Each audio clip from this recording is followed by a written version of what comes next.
আজকে আপনারা জানেন যে আমাদের যারা সিভিক ভলেন্টিয়ার এবং ট্রাফিক পার্সোনাল যারা আছেন, যারা ট্রাফিকের মূলত ডিউটি করেন, তারা রোদ জল বৃষ্টি সবসময় রাস্তায় থাকে। গরমকালে তাদের সুবিধার্থে একটি সামার কিট, যার মধ্যে গ্লুকোজ রয়েছে, ওআরএস রয়েছে, আমাদের সানগ্লাস রয়েছে, জলের বোতল রয়েছে, যে একটা কিট তুলে দেওয়া হলো।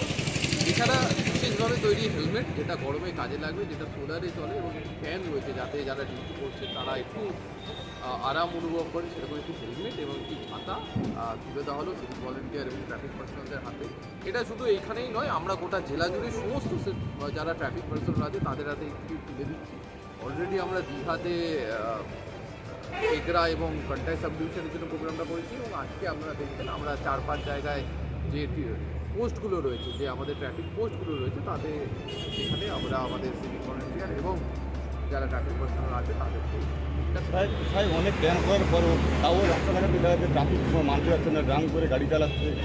যে বিভিন্ন আপনারা দেখেছেন যে ট্রাফিকের যে রুলস এবং রেগুলেশন যাতে মেনে চলে, তার জন্য দুটো আমরা আমাদের দুইভাবে আমরা ব্যবস্থা নিই। এক তো আমাদের সচেতনতামূলক প্রচার, আপনারা জানেন সেফ ড্রাইভ সেফ লাইফ চলেই। এছাড়া এখনও আমরা যেখানে দাঁড়িয়ে আছি শ্রীধরপুর মোড়েও আমরা প্রত্যেক দিন যে ড্রাইভগুলো নেওয়া হয়, সেখানে অবশ্যই যে মদ্যপ অবস্থায় গাড়ি চালানো বা অন্যান্য ট্রাফিক আইন ভেঙে যে যে কোনো যদি কোনো ঘটনা ঘটে তার ব্যবস্থা আমরা নিই। সেই ড্রাইভগুলোও কন্টিনিউয়াসলি জেলা জুড়ে চলছে, এবং তার সাথে সেফ ড্রাইভ সেফ লাইফের যে সচেতনতামূলক